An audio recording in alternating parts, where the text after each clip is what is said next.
नमस्कार, मैं डॉक्टर राहुल कुमार राठौर और मैं चेस्ट स्पेशलिस्ट हूँ। आज इस वीडियो में मैं बात करने वाला हूँ काफ़ी इम्पोर्टेंट टॉपिक के बारे में पल्मोनरी ट्यूबरकुलोसिस मीन्स जो फेफड़ों का टीबी है उसके बारे में इस वीडियो में मैं डिटेल में बात करूँगा। तो ये जो बीमारी है वो माइकोबैक्टीरियम ट्यूबरकुलोसिस नाम के बैक्टीरिया के द्वारा होती है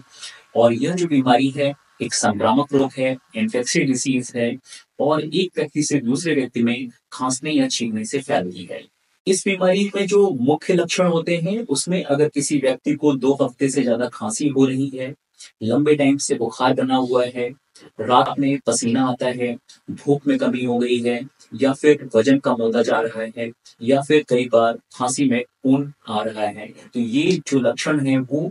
पल्मोनरी ट्यूबरकुलोसिस के हो सकते हैं।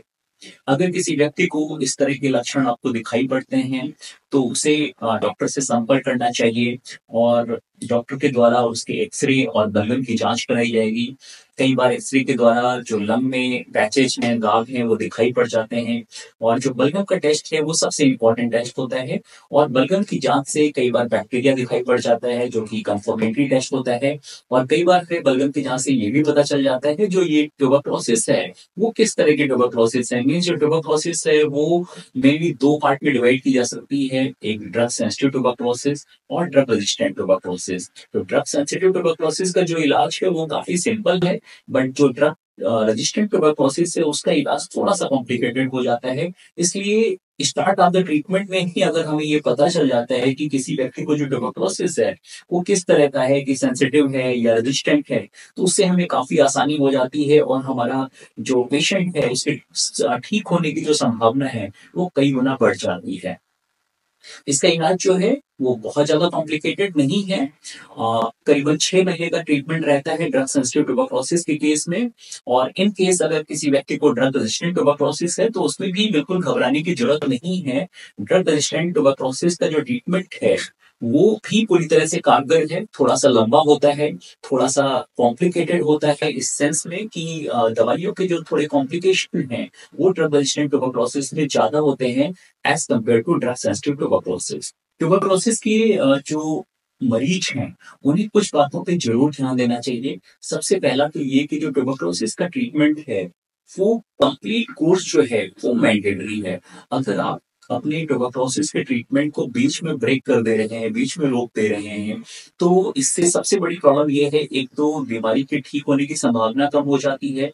और उसकी वजह से लंबे टाइम तक बीमारी रहेगी तो आपके लंग्स को वो डैमेज कर दी जाएगी, तो आगे आने वाले समय में आपको जो कॉम्प्लिकेशन है, जो प्रॉब्लम्स हैं, वो बढ़ती जाएंगी। उसके अलावा अगर आपने ट्रीटमेंट ब्रेक किया है तो ड्रग सेंसिटिव ट्यूबरकुलोसिस अगर सपोज आपको पहले थी तो ड्रग रेजिस्टेंट डिजीज होने का खतरा जो है बढ़ जाएगा क्योंकि अ,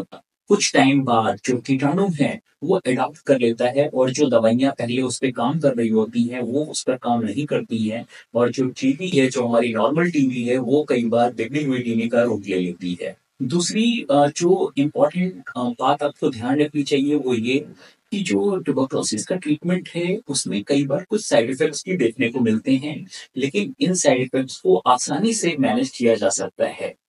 कई बार पेशेंट क्या गलती करते हैं, वो जो ट्रीटमेंट है अपना ऑटोमेटिकली कि मुझे इस दवा से प्रॉब्लम हो रही थी इसलिए मैंने ये दवा रोक दी है, इस तरह की चीजें ना करें क्योंकि जो टीबी के ट्रीटमेंट के लिए वो इम्पोर्टेंट है वो कॉम्बिनेशन ऑफ ड्रग की इम्पोर्टेंस है कि जो 4 दवाइयों का कॉम्बिनेशन आपको दिया जा रहा है वो इम्पोर्टेंट है, उसको आपको खुद से चेंज नहीं करना है। अगर आपको किसी तरह की समस्या है, आप कोई साइड इफेक्ट्स आ रहे हैं तो आप अपने चिकित्सक से डिस्कस करिए और इन कंडीशन की अगर लगता है डॉक्टर को कि किसी दवा का कोई साइड इफेक्ट है तो वो जो दवाइयां हैं वो रिप्लेस करी जा सकती हैं लेकिन पूरी तरह से बंद नहीं करी जा सकती हैं। इसके अलावा जो ध्यान देने वाली बात है वो ये है कि ये जो बीमारी है वो संक्रामक है, एक इन्फेक्शियस डिजीज है, ये एक व्यक्ति से दूसरे व्यक्ति में फैल सकती है। इसलिए अगर घर में किसी व्यक्ति को ट्यूबरकुलोसिस डायग्नोस होता है तो उसे एटलीस्ट 2-3 हफ्तों के लिए थोड़ा ध्यान रखने की जरूरत होती है। खासकर अगर ऐसा व्यक्ति मास्क पहनता है तो उससे जो खांसने या छींकने से जो कीटाणु बाहर आ रहा है वो बाहर नहीं आएगा और परिवार के और सदस्यों में या फिर उसके साथ उठने बैठने वाले लोगों में ट्यूबरकुलोसिस होने की संभावना कम हो जाएगी। इसके अलावा डाइटरी चेंजेस में भी काफी इंपॉर्टेंट रोल प्ले करता है। ये बीमारी ज्यादातर उन लोगों को होती है जहाँ पे उनका इम्यून सिस्टम वीक है। तो ऐसे में जो डाइट है वो आपको प्रॉपर लेनी चाहिए, हाई प्रोटीन डाइट लेनी चाहिए, ताकि आपकी बॉडी का न्यूट्रिशन स्टेटस जो है वो इम्प्रूव हो सके और शरीर की जो रोग प्रतिरोधक क्षमता है, शरीर की लड़ने की क्षमता है वो बढ़ सके और आप टीबी को पूरी तरह से कंट्रोल कर सकें। टीबी मुक्त भारत बनाने के लिए हमारे देश में ट्यूबरक्लोसिस के लिए एक स्पेशल प्रोग्राम चलाया जाता है, जिसे हम नेशनल ट्यूबरक्लोसिस एलिमिनेशन प्रोग्राम के नाम से जानते हैं, जिसमें आपको जो जांचें हैं और जो दवाइयां हैं वो मुफ्त प्रदान की जाती हैं। और अगर आपको या आपके परिवार में किसी व्यक्ति को इस तरह के लक्षण आ रहे हैं, लंबे समय से खांसी आ रही है, लंबे समय से बुखार बना रह रहा है, तो आप अपने नजदीकी स्वास्थ्य केंद्र में डॉक्टर से संपर्क करें और उसकी एक्सरे या बलगम की जांच कराएं, ताकि बीमारी का पता लगाया जा सके। और जो चेन ऑफ ट्रांसमिशन है कि एक व्यक्ति से दूसरे व्यक्ति में फैलने का जो खतरा है उसे भी रोका जा सके, ताकि हम भारत देश को टीबी मुक्त देश बना सकें।